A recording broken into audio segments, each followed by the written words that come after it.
Bonsoir tout le monde, je suis très heureuse de vous retrouver ce soir dans la plateforme du wellness, une plateforme dédiée au renouvellement de la cellule familiale.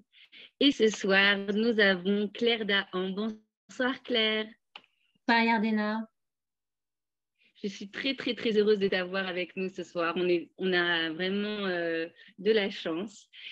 Claire, tu es psychologue clinicienne, tu es psychothérapeute, tu es praticienne en hypnose, en EMDR, tu es coach, grâce à Dieu, et tu es spécialisée dans la périnatalité et en psychotrauma.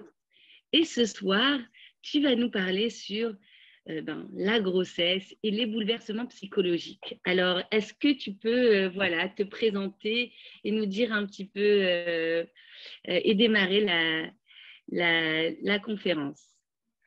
Bonsoir Yardena. Alors tout d'abord, merci de m'avoir invitée. Je suis très heureuse aussi d'être là sur une plateforme qui invite toujours des personnes intéressantes. Alors, moi, je suis donc psychologue clinicienne, psychothérapeute. Spécialisée en périnatalité, donc c'est notre sujet, c'est-à-dire que je reçois des femmes qui sont concernées par donc du désir d'enfant. La périnatalité, c'est du désir d'enfant jusqu'aux 3 ans de l'enfant. Et donc, ça va être des femmes qui rencontrent différentes situations, donc des femmes qui ont du mal à tomber enceinte déjà dans un premier temps, puisque j'ai travaillé à l'hôpital Antoine Béclair, au service de PMA, de procréation médicalement assistée du professeur Friedman. Des femmes qui ont des grossesses difficiles, on en parlera tout à l'heure. Et puis, je travaille beaucoup autour du postpartum. On va parler beaucoup de postpartum ce soir, c'est-à-dire la période qui commence en salle de travail, j'ai envie de dire, donc avant même l'accouchement, et qui peut aller, donc cette période de postpartum, elle peut durer un temps, alors on parle de 40 jours, on parle de quelques mois, et elle peut aller jusqu'à 3 ans. Donc, c'est une période importante et le sujet de ce soir, pour moi, il y a un vrai enjeu de santé publique, j'ai envie de dire, de santé mentale, puisque la manière dont la maman entre en relation avec son bébé, la manière dont elle s'en occupe, tout ça, bien sûr, ça influence la génération de demain. Le rapport à la maternité est très important. Quand ça se passe bien, c'est absolument formidable. Et quand ça se passe moins bien, il faut en parler, il faut se faire aider. Et il y a des solutions, on va en parler. Voilà. Donc Alors, là, ce Claire, soir, oui. Non, excuse-moi, non, continue. Je voulais te poser une question sur les peurs que pouvaient avoir les femmes. Parce que ce soir, on a décidé avec Claire qu'on allait plutôt te poser des questions pour vraiment rentrer dans le vif du sujet. Donc, quelles peurs peuvent avoir les femmes au niveau de tous ces bouleversements dont tu nous parles? Voilà, alors effectivement, on donnera d'ailleurs la parole tout à l'heure à des questions, hein, après mon intervention. Je vous invite à participer et vous enlèverez votre caméra et on pourra échanger. Mais là, dans un premier temps, on va parler donc grossesse, postpartum et charge mentale. Alors, au niveau des peurs, c'est assez intéressant parce que on observe qu'il y a des femmes qui peuvent se sentir tristes et angoissées à l'annonce d'une grossesse. Contrairement à ce qu'on pourrait penser, c'est pas toujours une période facile, c'est pas toujours une annonce sereine, même quand on désire un enfant. Pourquoi? Parce que la grossesse, c'est une étape vers une autre vie, même quand on a déjà des enfants. On a déjà des enfants, certes, mais on n'est pas encore la maman de cet enfant qu'on est en train d'attendre. La grossesse, c'est un changement d'identité, donc en particulier pour le premier. C'est un vrai bouleversement dans lequel les femmes peuvent avoir des peurs, des doutes, des questionnements. Alors, tu me demandes, Yardena, de quelle peur il s'agit. Ce qui est assez intéressant, puisque moi je Oui. reçois des couples en périnatalité, c'est que les hommes et les femmes n'ont pas du tout les mêmes craintes. La crainte d'une maman, ça va être essentiellement, d'une future maman, ça va être essentiellement, est-ce que je vais être une bonne mère? Donc, est-ce que je vais être une bonne mère par rapport aux injonctions sociétales, entre autres? C'est-à-dire, est-ce que je vais pouvoir me connecter avec mon enfant tout de suite? Est-ce que je vais pouvoir m'occuper de lui comme il faut? Est-ce que l'allaitement va bien se passer? Est-ce que je vais retrouver mon corps? Est-ce que l'accouchement va bien se passer? Enfin, il y a tout un tas de questionnements. Et puis, c'est vrai qu'aujourd'hui, les injonctions sociétales font que une femme qui accouche, on n'attend pas seulement d'elle d'être une bonne mère, on attend d'elle aussi qu'elle soit disponible psychiquement pour son bébé. On attend qu'elle ne s'énerve pas, qu'elle soit disponible, qu'elle allaite souvent. Ça peut être parfois une injonction. Qu'elle prenne soin d'elle ou encore de son conjoint, ce qui est un peu difficile puisque une femme qui accouche, elle a déjà du mal à prendre soin d'elle-même et de son bébé. On attend d'elle aussi qu'elle prenne soin de son corps.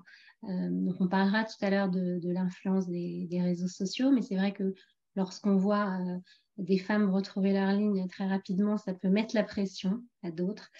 Il y a une grosse pression. Il y a la pression aussi, les mamans, elles doivent aussi reprendre le travail. On attend d'elles aussi d'être au taquet lorsqu'elles reprennent. D'ailleurs, les femmes qui se mettent en 4/5e parce qu'elles ont un enfant, il faut savoir que ces femmes-là travaillent en réalité à temps plein. C'est-à-dire qu'elles ont tellement peur d'en faire moins que les autres et que ce soit remarqué que du coup, ce 4/5e est un temps plein déguisé puisque le soir, tard, elles vont continuer à fournir les efforts nécessaires. Et donc, du coup, toutes ces attentes peuvent peser sur la grossesse et peuvent amener des peurs, des doutes.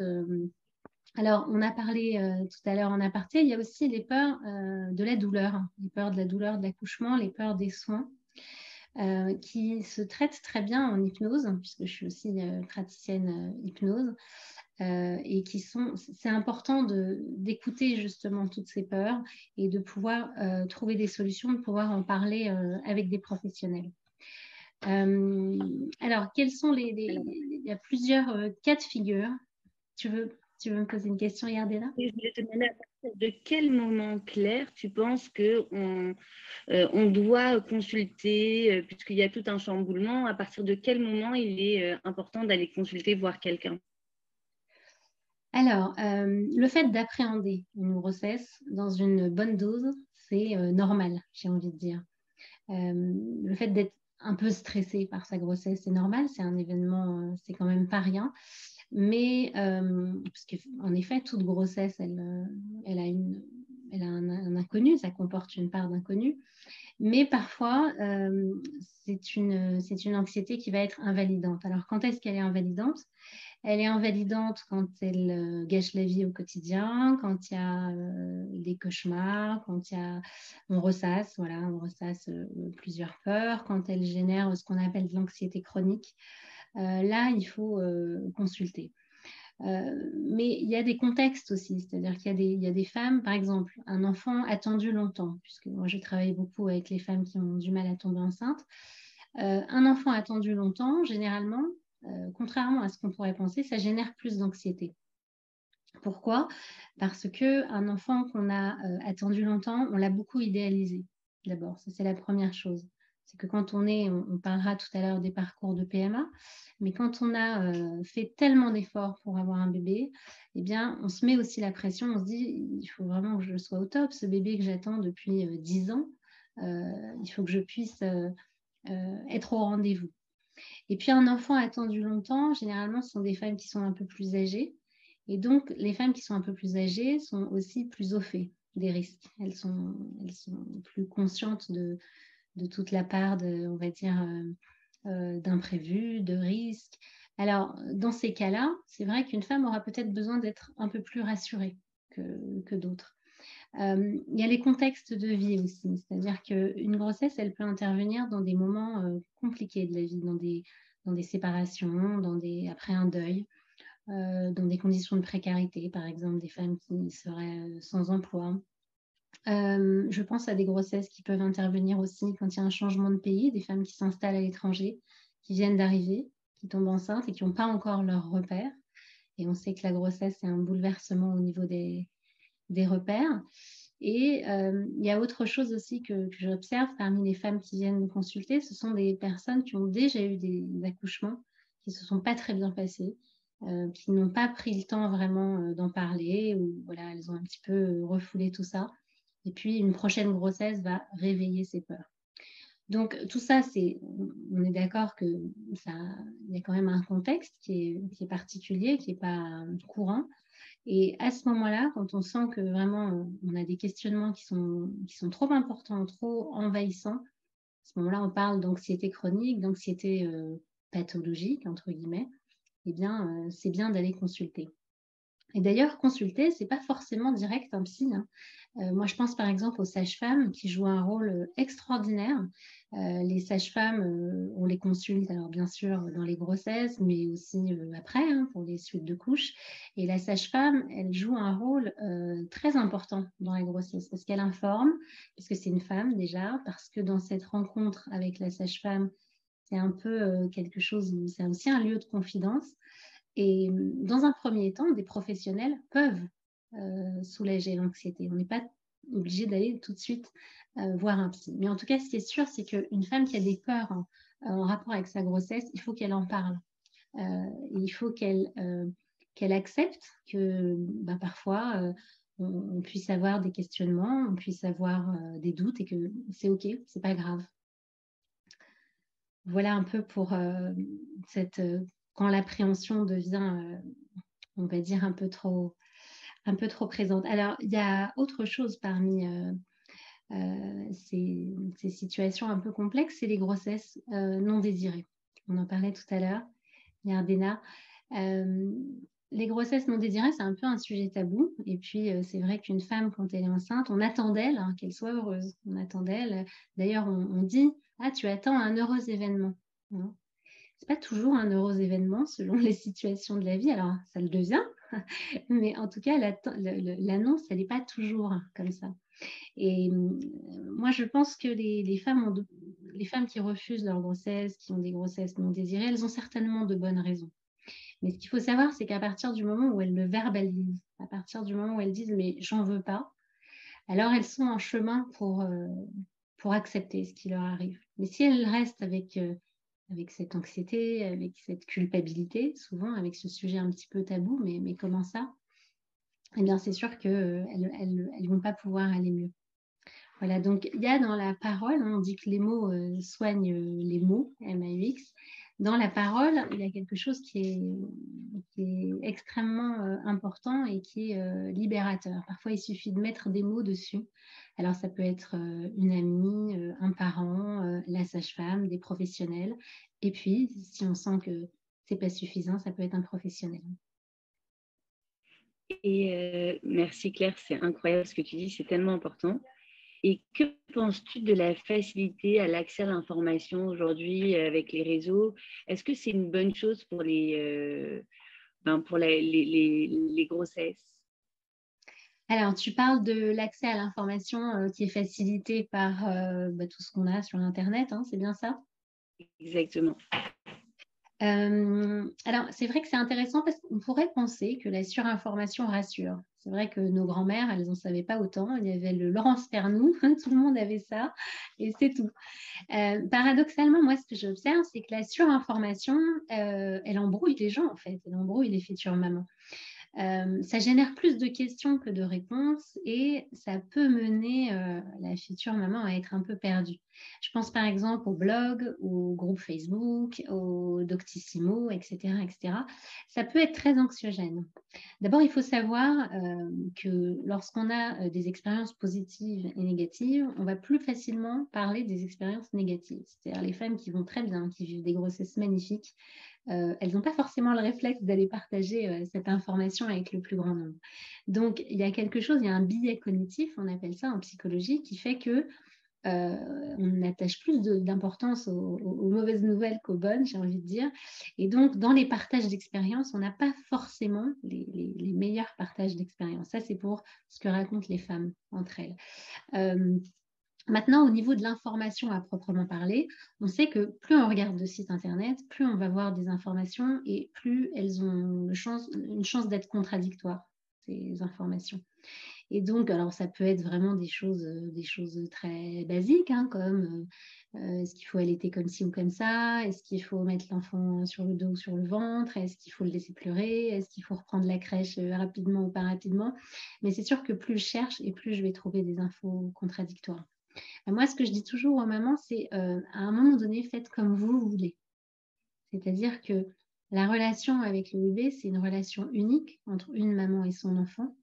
avec un contexte de vie, avec toute la vie intrapsychique de cette maman, avec le couple, avec l'époque dans laquelle on vit, etc.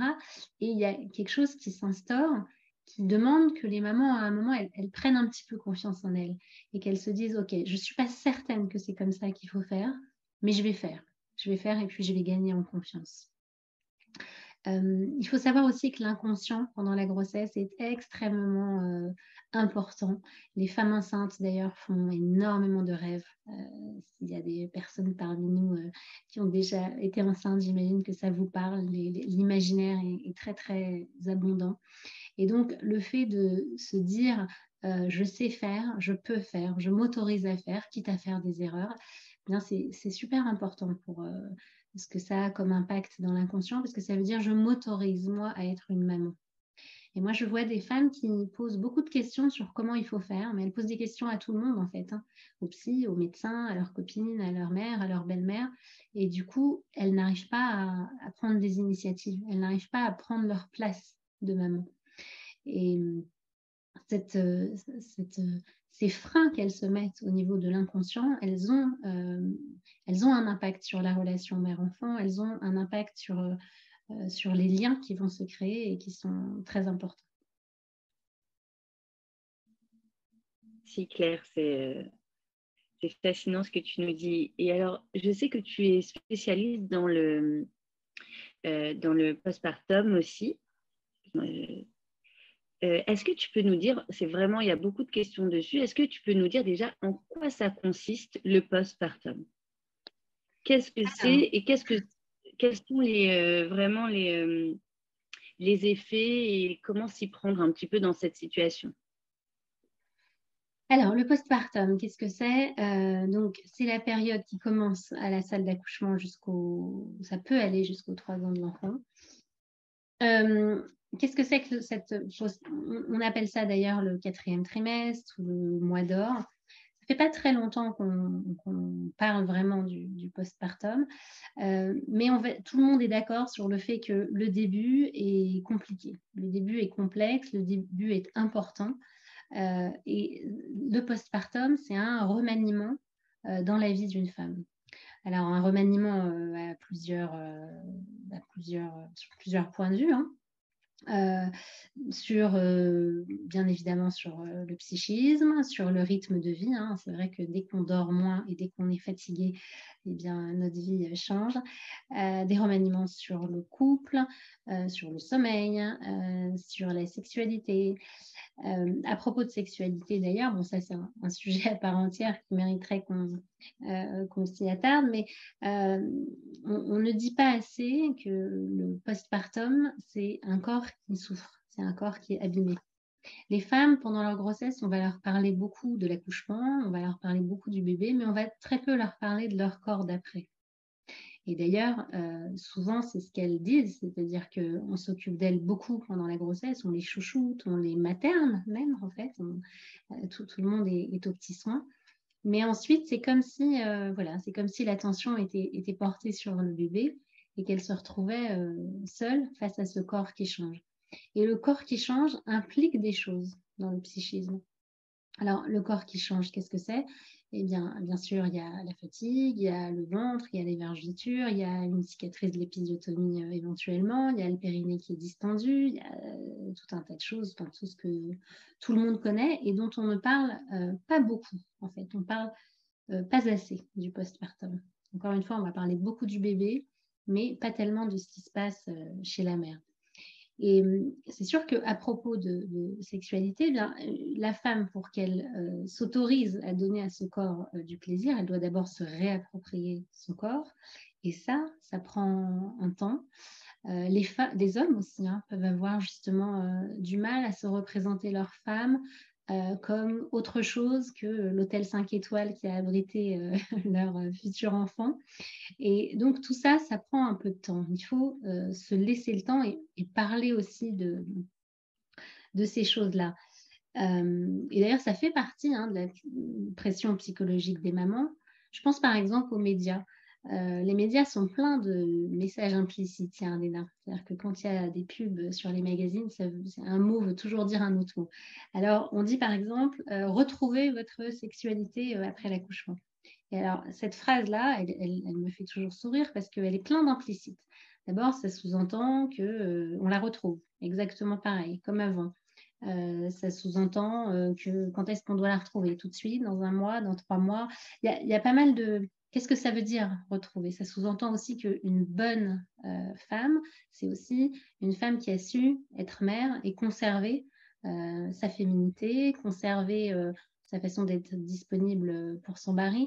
Donc, toutes ces choses-là, en fait, sont des attentes de la société, tous ces messages qu'on voit dans les magazines.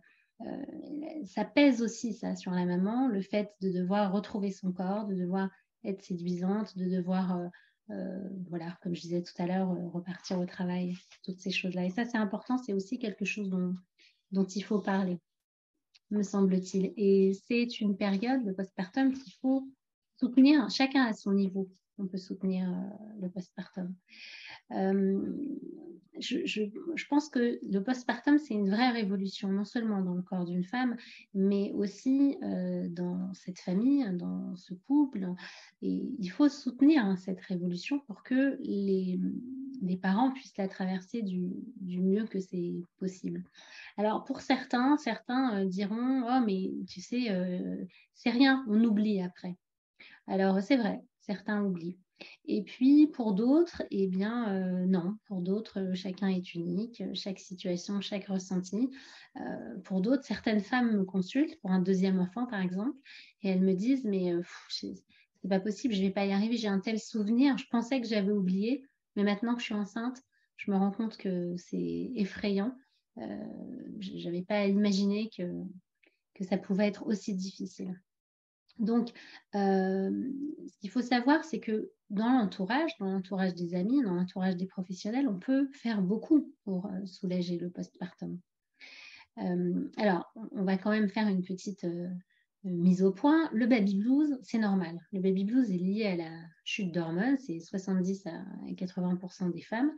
Et c'est absolument pas grave, le baby blues. Donc ça aussi, il faut informer les femmes que si elles pleurent beaucoup à la maternité ou au début, bah, c'est pas grave, qu'il y a quelque chose de physiologique, j'ai envie de dire. Mais si ça dure au-delà de 10 à 15 jours, alors à ce moment-là, il faut se questionner. Est-ce que la jeune maman n'est pas en train de traverser quelque chose de plus profond? Alors, je sais que dans les hôpitaux, en France, on est visité par une psychologue, mais bien souvent, ça ne suffit pas. Bien souvent, c'est des consultations éclairs. Quand je consultais à l'hôpital, ça me laissait toujours frustrée parce qu'on ouvrait la boîte de Pandore parfois et il fallait la refermer parce qu'il y avait 20 autres femmes qui venaient d'accoucher ce jour même. Donc, ça peut être ça et ça peut être d'autres professionnels qu'on va consulter plus tard. Mais alors c'est Boris Cyrulnik, que tout le monde connaît, le neuropsychiatre, qui parle de quelque chose d'important dans le postpartum. Il parle d'isolement social. Il parle d'isolement social des mères et il dit que cet isolement social est dangereux. Alors qu'est-ce que ça veut dire l'isolement social? C'est vrai qu'on pourrait se dire, non, les femmes, elles ne sont pas toutes seules, elles ont un conjoint, elles ont de la famille, elles ont... Oui, mais n'empêche que une fois qu'elle rentre de la maternité, que le papa retourne travailler et que chacun va à ses occupations, elle se retrouve seule. En tout cas, c'est la plainte que j'ai, moi, souvent, c'est je me sens seule, j'ai peur de ne pas y arriver avec mon bébé. Certaines mères me disent, mais je suis paniquée quand je suis toute seule avec un bébé. Je ne sais pas comment faire. Alors même qu'elles peuvent avoir eu d'autres enfants auparavant. Et il faut savoir que la manière dont on accueille les enfants dans notre société, elle a énormément changé. Autrefois, et dans des sociétés traditionnelles encore maintenant, comme en Afrique ou en Chine, autrefois, on accueillait les femmes, c'était une communauté de femmes qui accueillaient la jeune maman. C'est-à-dire que quand une maman accouchait, elle était reçue par sa famille, donc il y avait sa mère, sa tante, ses sœurs, et on s'occupait de tous ses besoins pendant au moins 40 jours. C'est-à-dire on la déchargeait de tout ce qui est logistique, préparation des repas, etc. Même soins pour le bébé, c'est-à-dire que les femmes pouvaient l'aider à faire le bain, à changer les couches, etc. Et elle, on lui demandait simplement de se reposer, de réparer son corps et d'accueillir son bébé et de tisser des liens avec son bébé. Simplement, entre guillemets, parce que c'est déjà quelque chose d'important. Aujourd'hui, quand une mère elle accouche, quand une femme accouche, souvent la mamie de ce bébé, donc la maman, eh bien, tu le sais, Yardina, les vieilles sont de plus en plus jeunes, c'est-à-dire que les grands-mères aujourd'hui sont très occupées, les grands-mères travaillent, elles travaillent tard avec tous ces gens qui sont entrepreneurs et à leur compte, eh bien, c'est vrai qu'on ne s'arrête pas à l'âge de la retraite, ou alors elles habitent loin, elles n'habitent pas au même endroit. Et les femmes se retrouvent, du coup, elles arrivent de la maternité, elles ont été chouchoutées pendant 9 mois, on s'est occupé d'elles à la maternité, bon, tant bien que mal, puisqu'on ne reste pas très longtemps hospitalisées, mais ensuite elles arrivent et puis elles sont toutes seules. Et c'est très important de pouvoir créer un réseau, hein. C'est-à-dire que Boris Cyrulnik, il explique qu'une société qui ne donne pas ça aux enfants qui naissent est une société qui... enfin, ça dit quelque chose de notre époque aussi, que les femmes doivent se débrouiller toutes seules lorsqu'elles ont un bébé. C'est-à-dire que finalement, quand on réfléchit, quand une femme, elle crée son entreprise, eh bien, il y a plein de choses en France pour l'aider, des aides, des conseils, des associations. Mais quand elle fait un bébé, eh bien, elle se retrouve très vite seule. Et alors, je pense à certaines initiatives qui sont faites. Alors, ça a vu le jour, je ne sais plus le nom, mais ça a vu le jour, je crois, à Berlin, puis il y a eu d'autres pays qui ont fait ça, de réseaux où on entoure les mamans qui viennent d'accoucher. Et je pense à une personne dans mon réseau qui se trouve en Israël et qui fait ça. Et c'est une jeune femme qui a eu son 5e enfant. Qui est relativement jeune et qui propose d'accueillir des femmes qui viennent d'accoucher, une femme qui vient d'accoucher tous les lundis. Donc, elle consacre tous les lundis matins à ça. Donc, elle reçoit la maman chez elle et puis elle la chouchoute. Elle lui dit, regarde, je m'occupe de ton bébé et puis je te fais couler un bain, je te prépare un super petit déjeuner et regarde ta chambre, tu vas pouvoir aller te reposer. Et ça, pour moi, c'est une initiative qui est ultra importante, ultra touchante. Moi, j'étais vraiment fascinée de voir que c'est une jeune femme qui a créé ce projet-là, en fait, toute seule, hein, sa propre initiative. Et ça, c'est vraiment ce dont les femmes ont besoin. C'est-à-dire, ne t'occupe de rien, je prends ton bébé et va dormir. Et voilà, des choses comme ça devraient pouvoir se multiplier. Et même si ça ne s'insère pas dans un projet, eh bien, on peut tout à fait le faire avec les gens qu'on connaît. C'est très, très important parce qu'il y a bien sûr la préparation des repas, mais il y a, vas-y, je te prends ton bébé, va te reposer. Si tu as envie qu'on discute, on peut discuter. Et puis, si tu as envie de faire autre chose, voilà, je suis là pour toi. Donc, elle fait ça une fois par semaine et je trouve ça super chouette. C'est incroyable ce qu'elle fait. J'ai été très émue de voir une vidéo, comment une femme, elle donnait sa maison pour accueillir la maman. Quand j'ai vu cette vidéo, je me suis mise à pleurer. Je me suis dit, c'est exactement ce que la maman a besoin. Exactement. Et est-ce que tu aurais d'autres exemples, Claire, pour aider les femmes qui nous écoutent ce soir, de réseaux? Des exemples de réseaux que la maman, puisque Boris Cyrulnik nous le dit, on doit sortir de cet isolement. Est-ce que tu aurais d'autres exemples? Comment on pourrait sortir de notre isolement? Alors, il y a des réseaux qui existent avec des associations. Maintenant, sortir de l'isolement, ça peut être, comme je disais tout à l'heure, aller voir une sage-femme. Ça peut être aller à la PMI. La PMI en France, elle joue un rôle qui est super important avec des très bons professionnels qui sont très bien formés et qui informent les femmes. Et j'ai envie de dire, aller taper à la porte, oser demander de l'aide. Les femmes, souvent, elles ne demandent pas d'aide parce que justement, ça fait partie des injonctions. Tu es une bonne mère, tu dois gérer. Mais c'est très difficile de gérer à la fois la logistique et puis à la fois sur le plan psychique, de faire connaissance avec son bébé, de gérer les tâches annexes, de faire de la place au papa. Alors, ça me fait toujours sourire cette idée de faire de la place au papa. Je crois que le papa, il faut qu'il apprenne sa place et beaucoup de papas savent la prendre. Je crois que ce qu'on peut dire aux mamans, c'est demander de l'aide, exprimer que vous avez besoin à tel moment, à tel endroit d'être soutenu, que ce soit auprès de professionnels. Il y a l'association Maman Blues. Il y a pas mal de choses qui existent. Et puis même dans le réseau juste amical, pouvoir dire, voilà, j'ai besoin à ce moment-là, j'ai besoin d'aller, ça peut être, j'ai besoin de sortir boire un petit café, j'ai besoin que tu me gardes mon bébé 1 heure. Demander de l'aide et ne pas être dans une posture qui guette de nombreuses femmes, c'est-à-dire la posture sacrificielle. Tu vois ce que c'est, Yardena, le sacrifice de la mère. Une bonne mère, c'est une maman qui se sacrifie. Or, qu'est-ce qui se passe quand on se sacrifie? Quand on oublie ses propres besoins, eh bien, on ne peut pas être dans le don de soi. Alors, je vais vous raconter une petite anecdote que je raconte souvent à mes patientes. C'est souvent des mamans à qui je raconte ça. Quand tu prends l'avion, Yardena, tu as, j'imagine, déjà pris l'avion. Eh bien, on t'explique les consignes de sécurité dans l'avion et puis on te parle du masque à oxygène. Tu vois ce que c'est? Alors, qu'est-ce qu'on dit aux personnes qui sont avec des enfants, Yardena? Qu'est-ce qu'on leur dit quand on explique les consignes à On leur propos dit du de mettre masque à d'abord le oxygène? masque et après de mettre le masque aux enfants. Voilà. On met d'abord le masque à soi en tant que parent et ensuite aux enfants. Pourquoi? Mais je trouve que la métaphore, elle est magnifique. On pourrait se dire, comme quand on sert les enfants, quand on fait à manger, on pourrait se dire, ben non, d'abord eux, quoi. Hein, tu connais ça, d'abord eux, d'abord les enfants d'abord.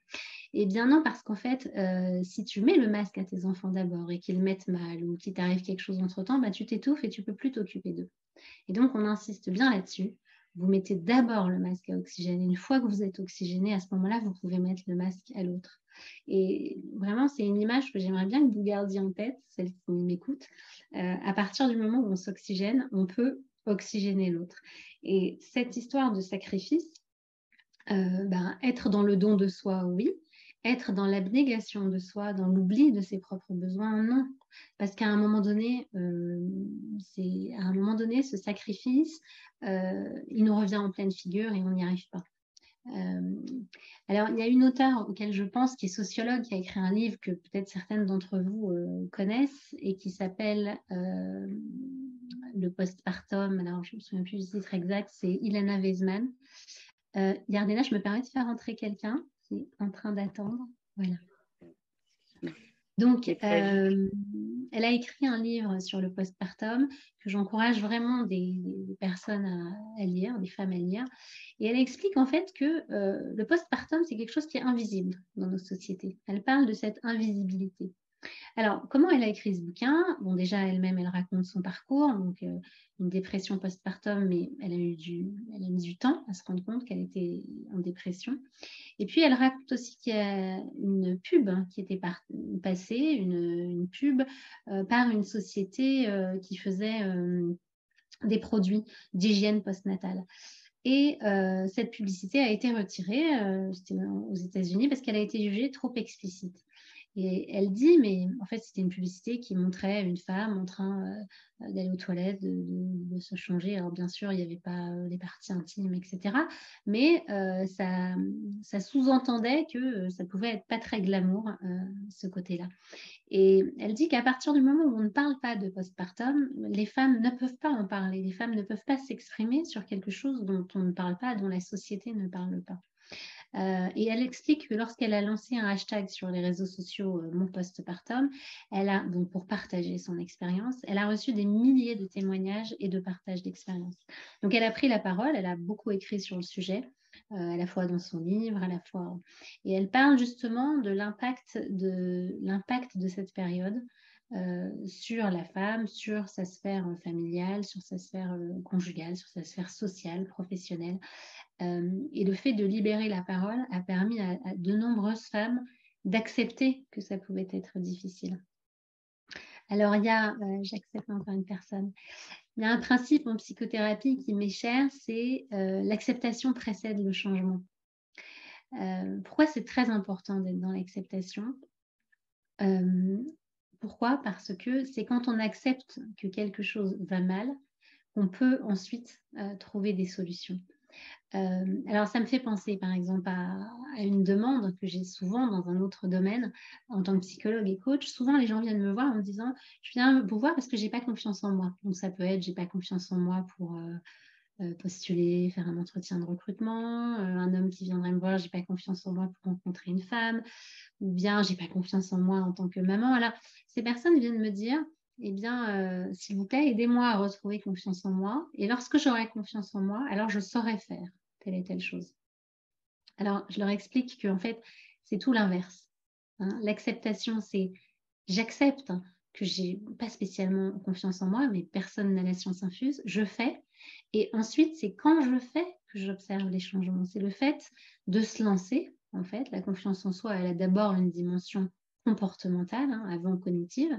C'est-à-dire, je passe à l'action et on voit ce que ça donne.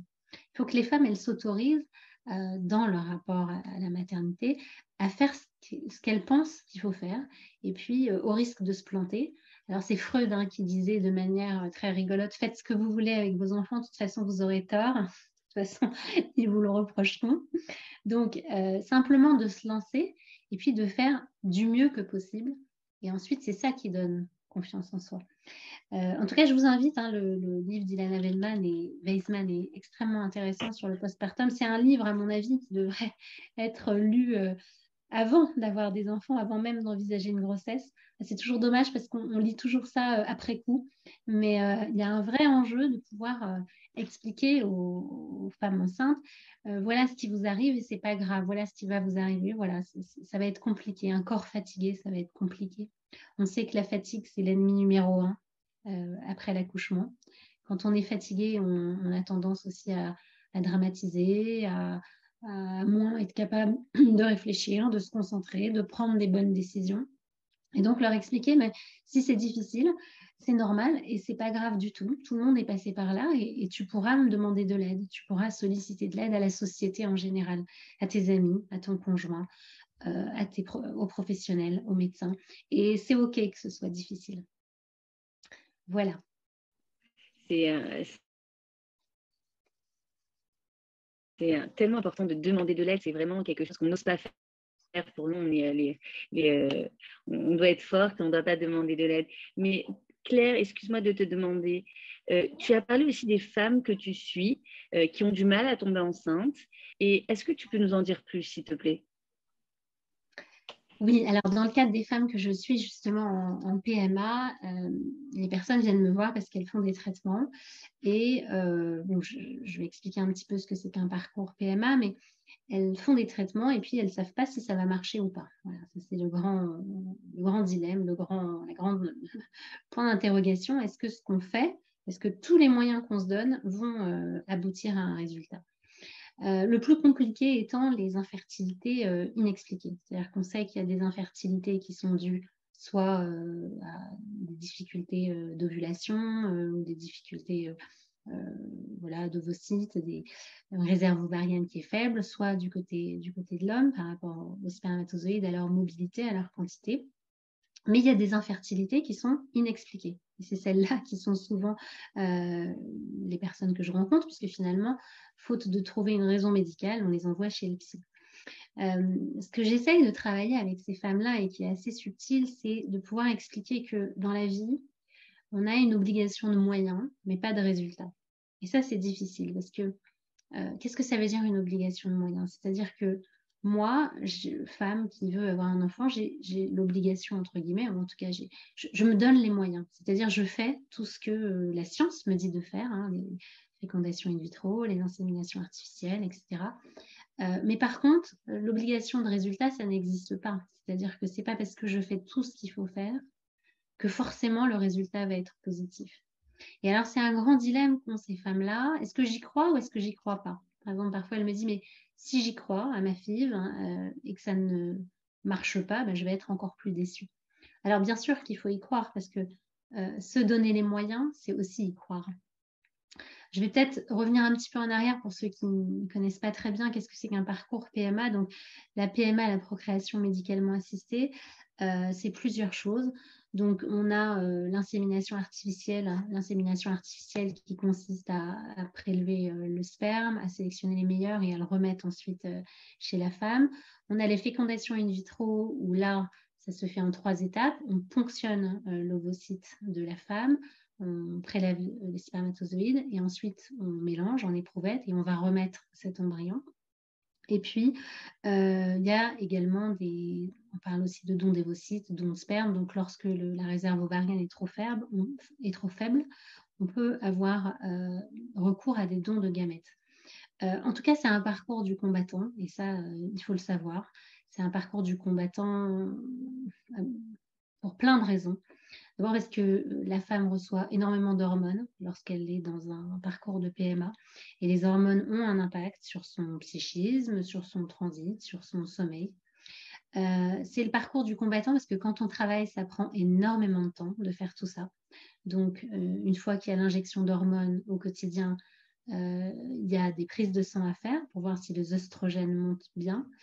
Et ensuite, il y a des échographies au quotidien pour mesurer le nombre d'ovocytes et leur taille. Et donc, c'est tout un parcours.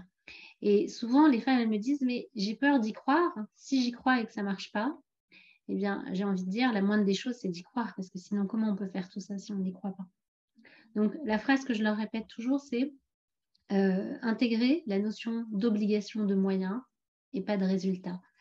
Pas forcément de résultat. C'est-à-dire se dire, ben, moi, je fais tout ce qui est en mon possible et après, ça ne m'appartient plus. Pouvoir se dire, ça ne m'appartient plus. Mais en tout cas, y croire, c'est important parce que je parlais tout à l'heure d'inconscient. Pour l'inconscient est extrêmement important dans une grossesse. Le fait de s'autoriser dans sa tête à ben, je pourrais devenir enceinte. Alors moi, l'exemple que je donne toujours pour montrer que l'inconscient tient une place extraordinaire dans la grossesse, c'est, je ne sais pas si tu as entendu parler de ça, Yardena, c'est le déni de grossesse. Moi, le déni de grossesse, c'est un phénomène qui m'a toujours fascinée.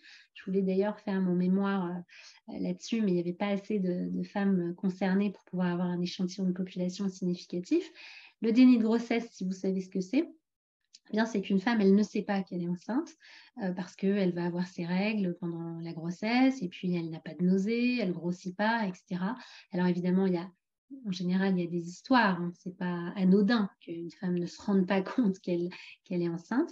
Et puis, donc elle va consulter parce qu'elle a mal au ventre, par exemple, mais elle peut consulter à 6 mois de grossesse ou 7 mois de grossesse. Et ce qui est assez intéressant, c'est lorsqu'on va lui dire, mais madame, vous êtes enceinte. Donc, bien sûr, il va y avoir un temps de choc, mais enfin, ce n'est pas possible. Ça fait 6 mois que je vis ma vie normalement. Qu'est-ce que vous êtes en train de me raconter? Et ce que je trouve absolument fascinant, c'est qu'à partir du moment où on dit à cette femme, vous êtes enceinte, 48 heures après, le ventre a poussé.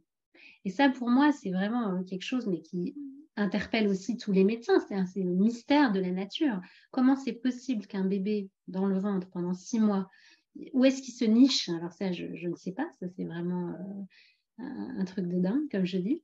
Et puis, qu'est-ce qui se passe pour que quand on dise à la femme, quand on lui dise, mais vous êtes enceinte, elle devient enceinte? Et c'est pour ça qu'il faut y croire. Il faut croire à tous ces traitements qu'on fait quand on veut tomber enceinte. Et il faut croire aussi, pour revenir au postpartum, il faut croire que c'est OK. Je vais pouvoir être une bonne mère, je vais faire de mon mieux. Qu'est-ce que c'est la bonne mère? C'est la maman qui fait. C'est Winnicott qui disait suffisamment bonne. La mère, le psychanalyste Winnicott, qui est très connu, il parlait de mère suffisamment bonne, good enough, c'est-à-dire celle qui fait de son mieux. Et c'est déjà pas mal de faire de son mieux. Merci Claire. Alors, la charge mentale de la femme qui pèse, hein, on a beaucoup de responsabilités, à ton avis, est-ce qu'elle se manifeste plutôt à la naissance de l'enfant ou bien un peu plus tard? Quand est-ce que ça se manifeste et à quel moment? Alors, la charge mentale, on en parle beaucoup. La charge mentale, comme son nom l'indique, elle est mentale.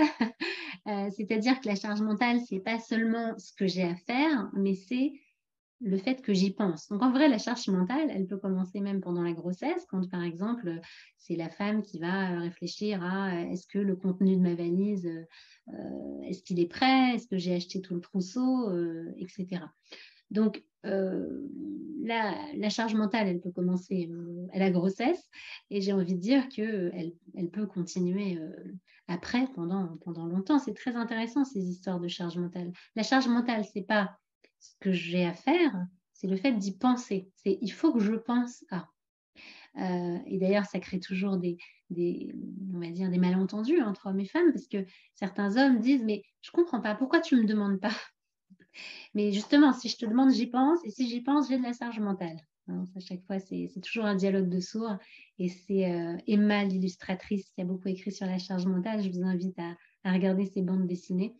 Voilà, fallait demander. Et donc, comment on fait face à cette charge mentale? Eh bien, il faut savoir déléguer. Il faut savoir déléguer et ça revient un peu à ce que je disais tout à l'heure. La mère parfaite, la mère sacrificielle, ça ne va pas avec le fait de demander. Si je suis une femme parfaite, j'ai rien à demander, je dois faire toute seule. Alors, la charge mentale, c'est pas seulement demander de l'aide, mais demander à son conjoint, puisque c'est le premier concerné, qui prenne des initiatives. C'est souvent ça que les femmes déplorent, c'est mais il faut que je lui explique comment on fait. D'accord? Donc, demander de l'aide, c'est dire aussi, voilà, je te demande de le faire et je te demande de le faire comme tu veux. Ça sous-entend aussi que les femmes, elles doivent faire confiance. Alors, faire confiance au papa qui s'en occupe, peut-être pas de la même manière que nous, mais du mieux qu'il peut. Alors là, je vais reparler de Boris Cyrulnik. Boris Cyrulnik, il explique que c'est pas du tout un problème le fait que les papas et les mamans ne s'occupent pas de la même façon d'un bébé. Je ne sais pas si tu sais, Yardena, toi qui es maman, quand une maman tient un nouveau-né, elle le tient comme ça, contre elle, avec la tête contre son épaule. Et donc, le bébé ne voit pas. Le bébé, il va nicher sa tête voilà, sur l'épaule ou dans la poitrine de la maman. Et c'est en général comme ça qu'une maman porte un bébé. Et un papa, il porte son bébé autrement. Il va le porter à l'envers et le bébé va regarder tout ce qui se passe à l'extérieur. Et par exemple, les papas lancent les bébés comme ça, font des sauts de bébé et les mamans, ah, attention, qu'est-ce que tu fais? Mais un enfant, il a besoin justement de ces deux façons différentes d'être parent. Si on fait des enfants à deux, c'est justement parce qu'on a chacun quelque chose de différent à apporter au bébé. Et donc, comment se soulager de la charge mentale? C'est un peu accepter de déléguer et accepter que ce sera fait d'une autre manière et que c'est OK avec ça. Et encore une fois, dans les sociétés traditionnelles où c'était les femmes qui s'occupaient du bébé avec la maman, les femmes n'ont pas toutes la même façon de s'occuper d'un bébé. S'il y a 10 personnes qui s'occupent de mon bébé et qui leur donnent un biberon, chacun fera autrement. Il faut accepter que voilà, que c'est fait comme c'est fait et c'est OK. Et puis, je pense aussi cette histoire de charge mentale, elle est très liée au fait de se comparer aux autres mamans. Ça, c'est quelque chose qui est un écueil, justement, à l'ère des réseaux sociaux aussi. On va se comparer aux autres mamans et ça peut générer en nous une estime de soi qui est assez faible. D'ailleurs, des études montrent que les personnes qui fréquentent les réseaux sociaux de manière trop importante vont manquer de confiance en elles par rapport à celles qui les fréquentent de manière plus modérée. Voilà, ça peut faire l'objet d'une autre discussion, les réseaux sociaux et l'estime de soi. Mais en tout cas, se comparer, il faut savoir que quand on se compare aux autres, c'est jamais pour se trouver mieux. D'accord? On se trouve toujours moins bien. Alors, moins efficace que celle-là, moins organisée que l'autre, moins jolie qu'elle, etc. etc. Plutôt que de se comparer à qu'est-ce que j'ai en moins que les autres, c'est plutôt qu'est-ce qui me distingue des autres. Il y a toujours quelque chose qui nous différencie d'une autre. Bon, telle maman, elle saura très bien, je sais pas, moi, allaiter. Et puis, telle autre maman, elle saura plutôt être dans le dialogue, dans la communication. Et puis, l'autre fera autre chose. On n'a pas tous le même rapport à notre bébé. On n'a pas tous le même rapport au postpartum et à notre corps et à la grossesse et à l'accouchement. Je pense par exemple, Yardena, je me souviens de l'image de Rachida Dati. Alors, je ne sais pas si ça parle à quelqu'un, mais moi, en tout cas, quand j'ai accouché de ma fille qui a 9 ans et demi, peu de temps avant, Rachida Dati avait accouché et était sortie de la maternité. Et je ne sais pas si d'autres s'en souviennent, mais en tout cas, elle était sortie quelques heures après son accouchement. Elle était sur talons aiguilles, en tailleur, maquillée, coiffée, et elle rejoignait l'Élysée. Et je me souviens, je m'étais dit, waouh, waouh. C'était un waouh qui m'avait presque déprimée, quoi.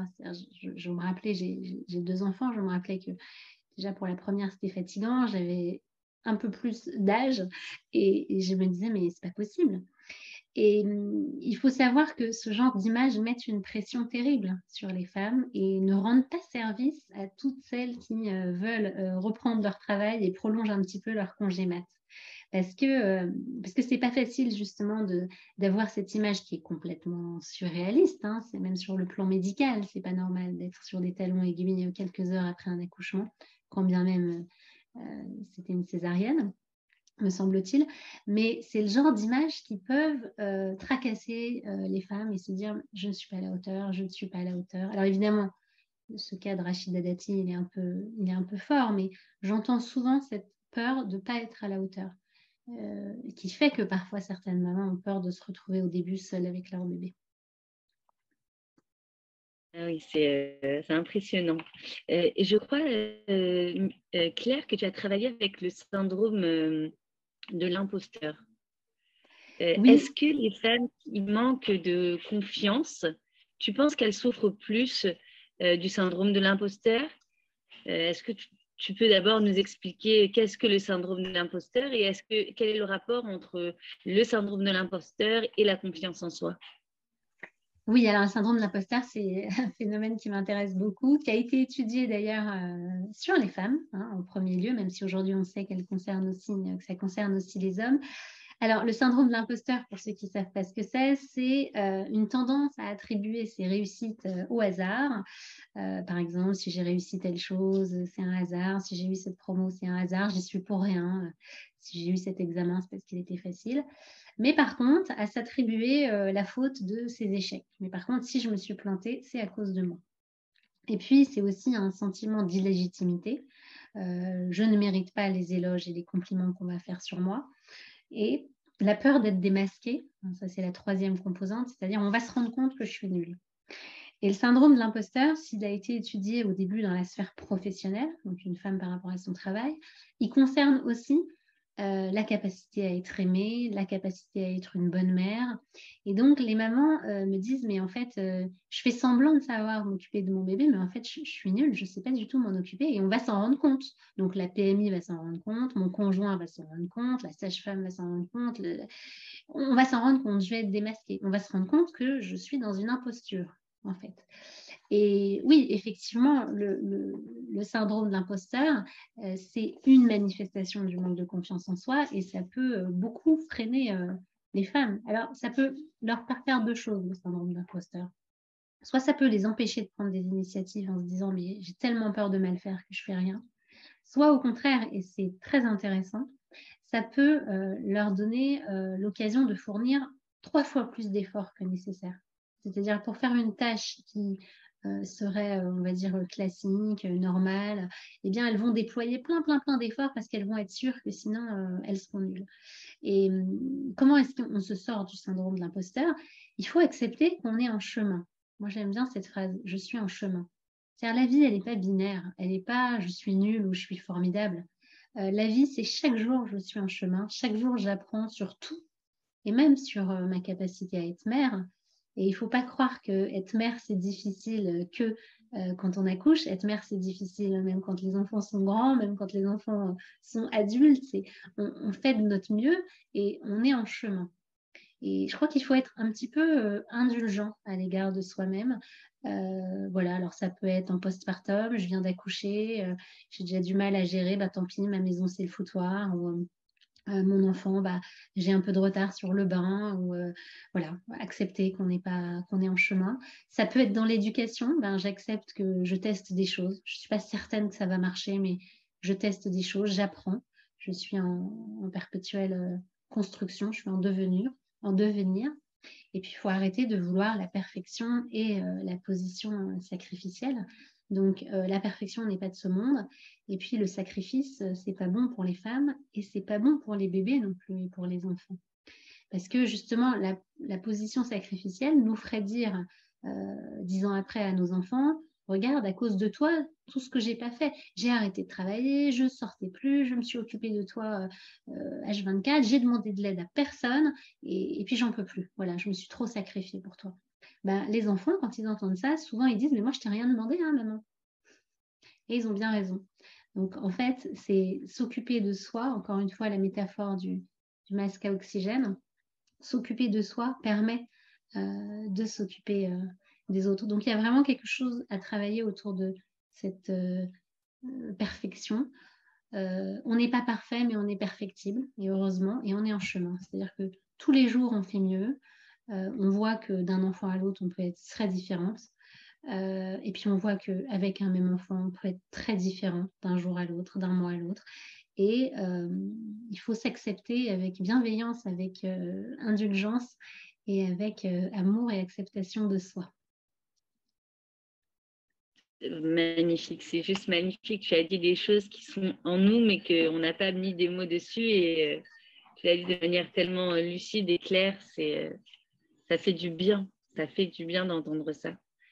Merci beaucoup, Claire. Je suis sûre qu'il y aura des questions. Alors, on va Alors, juste, proposer... pardon. Alors, Yardena, oui. je vais juste dire par rapport à comment est-ce qu'on peut trouver des solutions. Ce que je voudrais pour informer les femmes qui nous écoutent, c'est qu'il n'y a pas de Bien problème sûr. sans solution. Une femme qui aurait eu un accouchement traumatique, qui a vécu ce qu'on appelle un psychotrauma, il faut savoir qu'il y a des solutions pour ces choses-là. Il faut s'orienter vers des psychologues des psychologues ou psychiatres ou qui font de l'EMDR. Donc, l'EMDR, c'est une technique de désensibilisation du trauma qui est très efficace. Pour les femmes qui ont peur de l'accouchement, eh bien, on peut faire de l'hypnose, de la sophrologie, de la méditation en pleine conscience. Il y a des solutions. Il faut s'informer et il faut en parler. Quand on commence à parler de ces difficultés du postpartum, les gens nous racontent aussi, ah ben tiens, moi aussi. Et les partages d'expériences, ok, qu'est-ce que tu as fait toi pour t'en sortir, etc. Et il faut qu'il y ait des espaces de parole autour de ça. En tout cas, il y a des solutions pour tout. Et il y a aujourd'hui, on a tellement de ressources en psychothérapie, on a tellement de choses qui ont vu le jour et qui ont fait leurs preuves. En tout cas, voilà, se rappeler de l'EMDR et de l'hypnose, qui sont des choses qui peuvent énormément aider, que j'utilise tous les jours dans ma pratique avec les femmes enceintes. Voilà. Merci beaucoup, Claire, vraiment. Merci infiniment pour tout ce que tu nous as offert ce soir. On va essayer, avec mon consentement, proposer aux femmes qui nous écoutent, en envoyant par écrit. Alors Voilà. là, j'ai vu qu'il y avait une question déjà. Donc, je vais répondre tout de suite à la question. Alors, c'est une personne qui me demande, donc c'est Rivka Meloul, le nom du livre sur le postpartum. Alors, c'est un livre, je te dis tout de suite ça. Hop. Eh bien, tout simplement, c'est mon postpartum. Pardon, ceci est notre postpartum.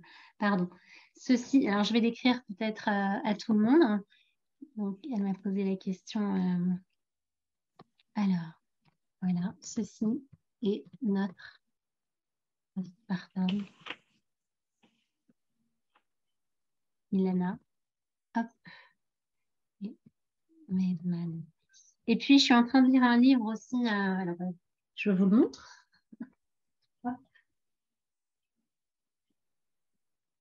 Voilà. Qui est aussi Parole de mère. Voilà. Hop. Postpartum, Parole de mère. Donc, ça, c'est un recueil avec plusieurs témoignages qui est aussi extraordinaire. Donc, voilà. Postpartum, Parole de mère pour en finir avec les tabous, entre autres. Voilà. Donc, ça, c'était une question que j'ai eue. Et je vous invite à poser d'autres questions, je vous en prie. Hein. Vous pouvez tout à fait désactiver. Alors, je ne sais pas comment ça se passe. Yardena, elles peuvent désactiver leur micro. Absolument, elles peuvent désactiver leur micro pour poser la question. C'est dommage, il n'y a pas d'homme avec nous ce soir. J'aurais adoré qu'un homme entende tout ça.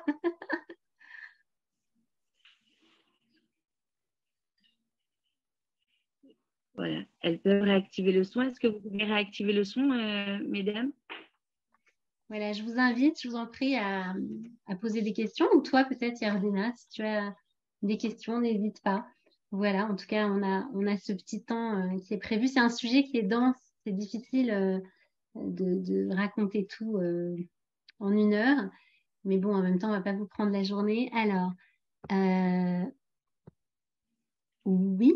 Alors, on pourra trouver la vidéo du Zoom. Je suis arrivée en retard, oui, j'imagine que tu vas la diffuser sur les réseaux. Je la mettrai aussi sur mon compte. Alors, mon compte, c'est Confidence de ma psy ou alors Claire Daon. Voilà, vous me trouvez sur les réseaux, effectivement. Oui, je dis Alors, si je veux.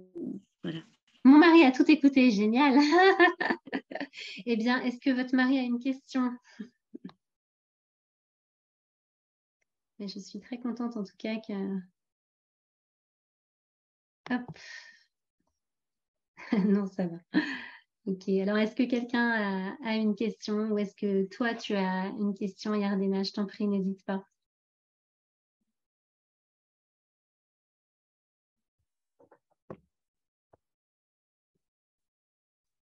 Alors, regarde. Ah bah, il y a d'autres personnes qui ont entendu. Bah écoutez, je trouve ça super. Claire, voilà. As-tu répondu à la question? Pouvez-vous demander à la conférencière, est-ce que la peur d'une prochaine grossesse peut être due à un traumatisme de l'accouchement 8 mois après l'accouchement? Oui, alors merci de cette question, Yardena, et merci à la personne qui l'a posée. Oui, la peur de l'accouchement, dont j'en parlais tout à l'heure, elle peut être due à un accouchement qui s'est mal passé.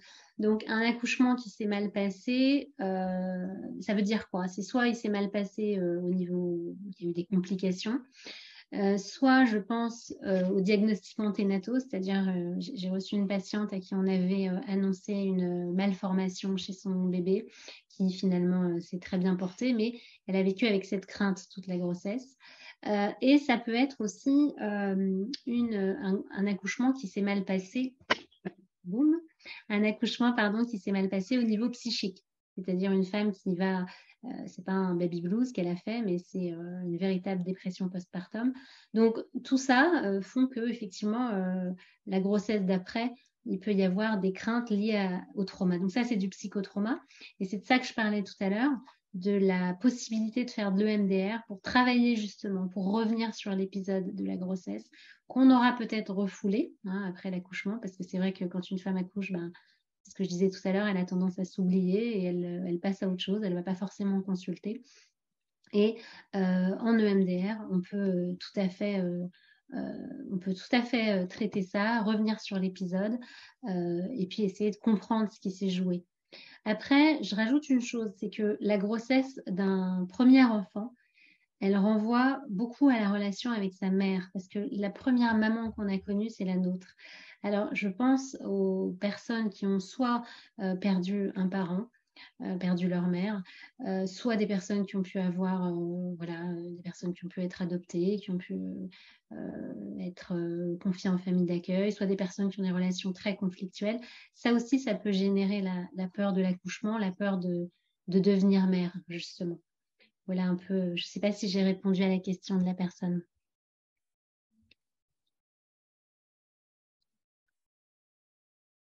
Alors là, j'ai une question qui est super intéressante. Alors, une personne me dit, je n'ai pas d'enfant par choix, mais je souhaite travailler en périnatalité. Pensez-vous qu'on puisse bien aider les femmes sans jamais l'avoir vécu? Je trouve ça fabuleux comme question. Alors, ça me fait penser à des questions qu'on pourrait se poser. Est-ce qu'une femme qui n'a pas été violée, c'est mon cas, est-ce que je peux aider des personnes qui ont été violées? Oui. Oui, parce que l'empathie, c'est un processus qui est aussi cognitif. L'empathie, cette capacité de se mettre à la place de l'autre, c'est quelque chose qui se travaille. Donc, je lis que vous êtes étudiante en psychologie. Et heureusement qu'on peut se mettre à la place de personnes avec lesquelles on ne vit pas. Je peux aider quelqu'un qui a des problèmes de couple, qui vit de la violence conjugale, alors que je n'ai pas vécu. Heureusement qu'on est capable d'aider. Et en tout cas, si vous êtes étudiante en psycho, vous êtes outillés pour l'entretien, pour l'empathie, les capacités d'écoute. Et bien sûr, hein, si c'est un domaine qui vous intéresse, faites-le. Il y a un fort besoin de psy en maternité. Il n'y en a pas assez, il n'y en a pas beaucoup.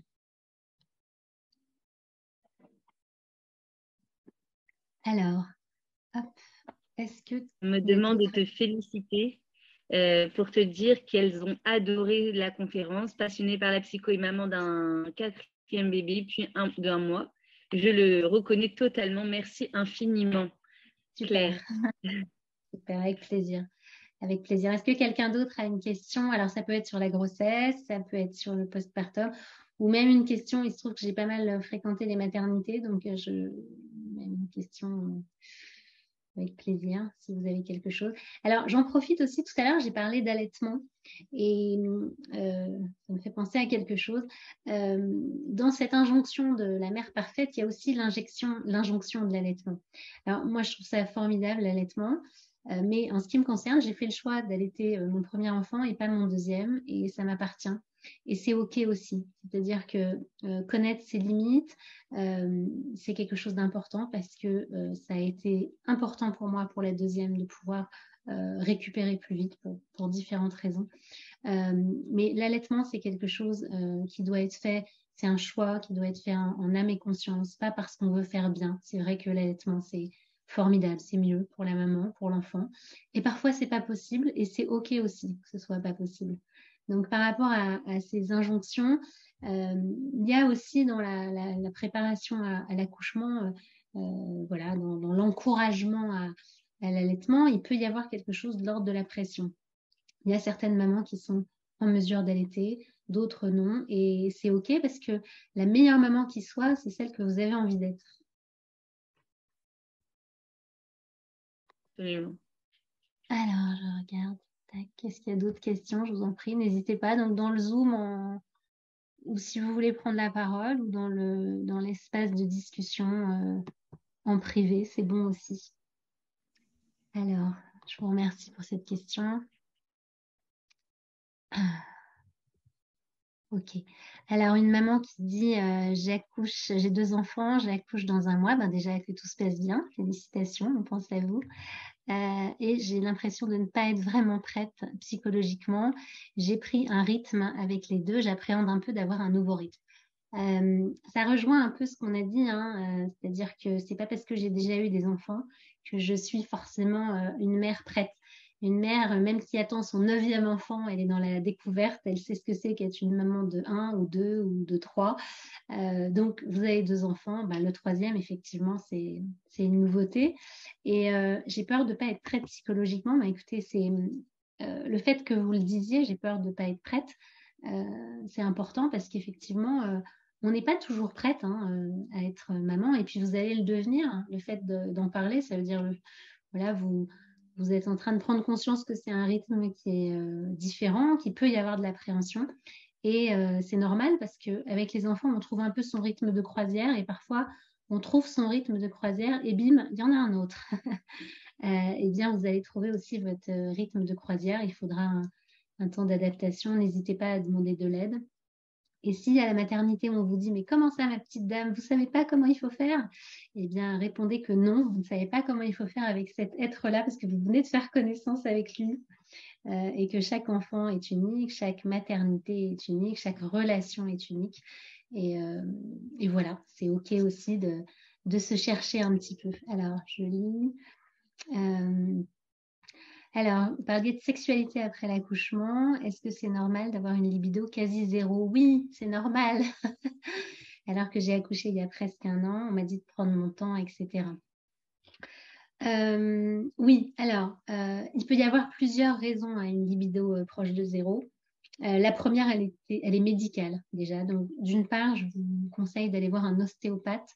Parfois, il y a simplement des choses qui ne sont pas bien remises au niveau du bassin, au niveau du périnée et qui peuvent justement jouer sur les relations sexuelles. Donc déjà, première chose, c'est d'essayer de voir un ostéopathe donc qui va juste travailler en touchant, ça peut être des points du corps, le crâne, le ventre, etc. Vous pouvez aussi consulter je vais y arriver, un kiné qui fait de la rééducation. Peut-être qu'au niveau de la rééducation du périnée, les choses ne se sont pas mises en place.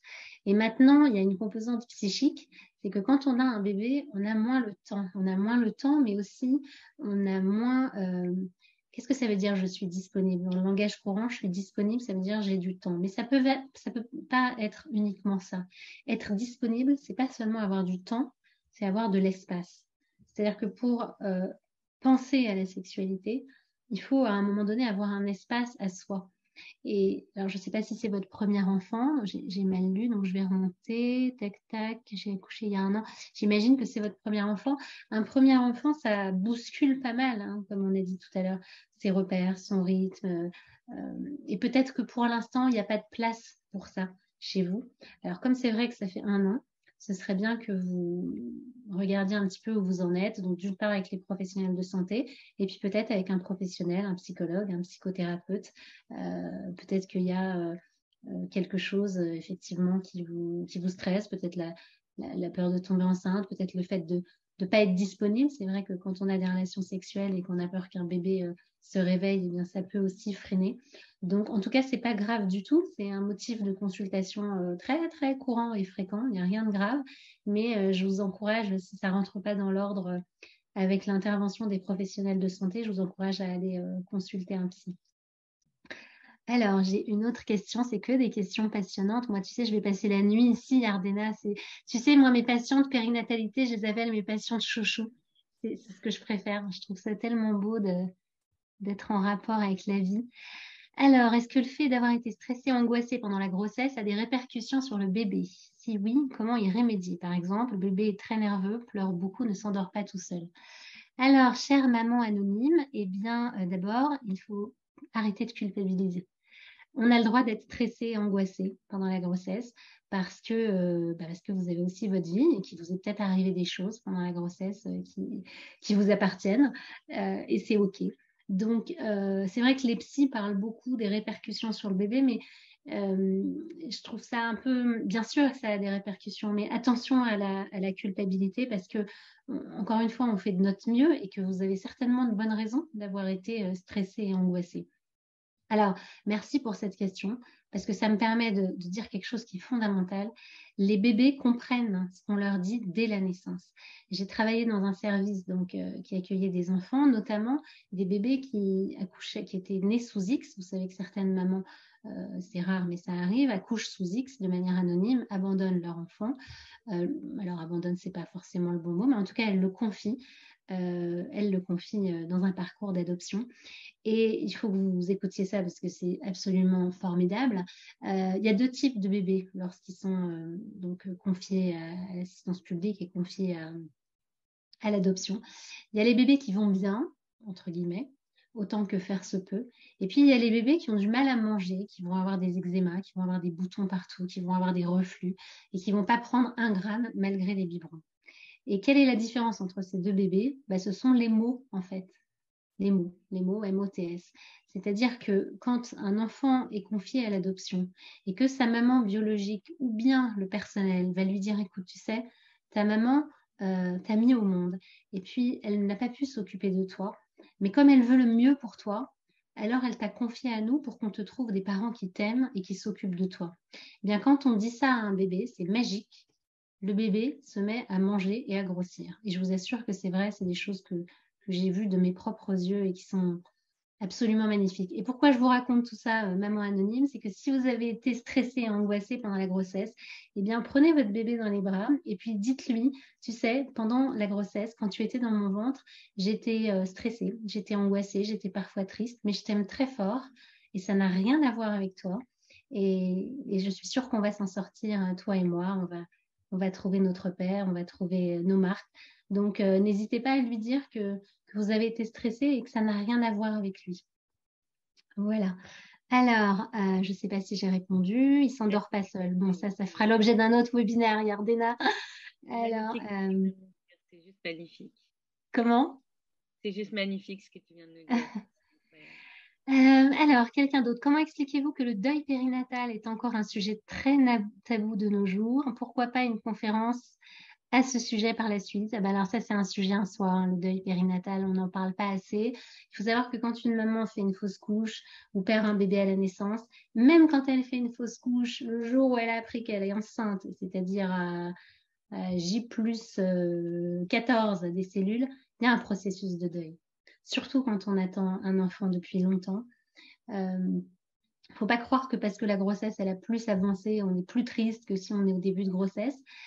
C'était Françoise Dolto qui disait un enfant, il existe déjà dans le projet de ses parents. C'est-à-dire qu'un enfant, il naît, NAIT, au moment où les parents ont envie de faire un bébé. Donc, bien sûr que le deuil, il est important, il est lourd et il peut être très difficile à faire. Mais Ardena, je propose que ça fasse l'objet d'une autre conférence parce que c'est un sujet à part entière. Beaucoup à la maman d'avoir mentionné cette thématique. Voilà, c'est très intéressant en tout cas, le deuil périnatal, pareil, c'est un sujet tabou. Alors justement, pourquoi c'est un sujet tabou? Je pense que voilà, cette idée de heureux événement, hein, c'est le titre d'un film et d'un livre d'ailleurs, parce que la grossesse c'est un heureux événement. Eh bien, je peux vous dire que aller travailler en psychologue en maternité, vous allez voir que c'est pas toujours un heureux événement et il serait temps d'en parler. Voilà. Alors, et justement, en parler, ça peut faire en sorte que ça devienne uniquement des choses, on va dire, faciles, acceptables, intégrées dans notre parcours de vie, quoi. Alors, est-ce qu'il y a d'autres questions? Alors, c'est vrai qu'il est déjà tard, mais s'il y a d'autres questions, n'hésitez pas. Je suis à votre disposition pour vous écouter là-dessus, pour répondre à vos questions. Alors, si jamais vous avez d'autres questions qui vous viennent après et que vous vous dites « Ah bah mince, c'est terminé », on me trouve facilement, j'ai un site internet, clairedaon.fr, et vous avez un espace où vous pouvez me poser une question. J'y répondrai avec plaisir. Je ne réponds pas forcément très rapidement, mais j'essaye de répondre toujours. Voilà. Merci infiniment Claire pour cette conférence juste extraordinaire. Merci de nous avoir chouchoutés. Alors, quelqu'un d'autre me demande, pardon Yardena, comment peut-on savoir si on est en post-trauma? Je pense que si vous posez la question, c'est que vous êtes en post-trauma. C'est-à-dire que à partir du moment où on se pose la question, est-ce que je suis en post-trauma, on se demande, est-ce que ce que j'ai vécu a pu me marquer voilà, vous dites même 2 ans et demi après un accouchement. Mais on peut être en post-trauma suite à un accouchement 20 ans après. Surtout quand on n'en a pas parlé. Un accouchement avec des forceps, un accouchement... Alors, je pense par exemple aux accouchements où il y a eu une césarienne non prévue. Je pense aux accouchements Covid. Alors moi, j'ai suivi beaucoup de femmes en périnatalité à l'époque du premier confinement, des femmes qui ont accouché seules sans savoir qu'elles pourraient accoucher seules. Qu'est-ce qu'il y a d'autre? Enfin, je veux dire, le post-trauma et l'accouchement, c'est tout un sujet. Alors, la personne me demande quels sont les symptômes du post-trauma. Très bonne question. Merci de l'avoir posée. Les symptômes du post-trauma, c'est les réviviscences, les cauchemars, les flashbacks, parfois une grande tristesse, une incapacité à se projeter. Et ça peut être aussi des difficultés de concentration et d'attention dans nos tâches quotidiennes. Mais si vous posez la question, c'est probablement qu'il y a quelque chose qu'il faut creuser de ce côté-là. Ce que je voulais vous dire aussi, c'est que quand on consulte un psy pour toutes ces raisons-là, on n'est pas forcément obligé de consulter un psy et d'en prendre pour 10 ans.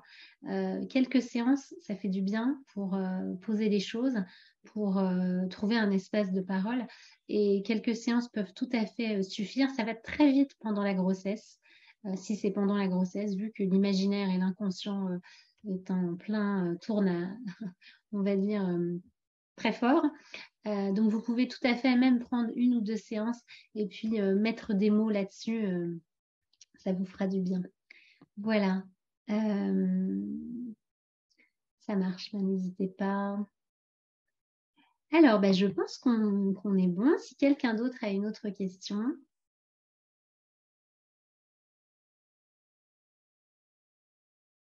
Bon, je pense qu'on va tous aller dormir sur ces belles paroles. C'est très jolie parole. Merci infiniment Claire. C'était génial. C'était vraiment magnifiquement clair. C'était riche en informations, en tout. Merci infiniment pour tout ce que tu nous as offert. Merci. Merci Yardena, merci de ta confiance. Merci à toutes les femmes qui ont pu assister. Et puis, j'imagine que tu mettras un replay. Hein, on m'a demandé, puisqu'il y a certaines personnes qui ne pouvaient pas. Oui, bien sûr. Dès jeudi, vous aurez le replay, si Dieu veut. Et on se retrouve, nous, la semaine prochaine avec une autre conférencière sur la plateforme du wellness. Merci à tous d'avoir été présentes ce soir. Bonsoir à toutes. Bonne continuation.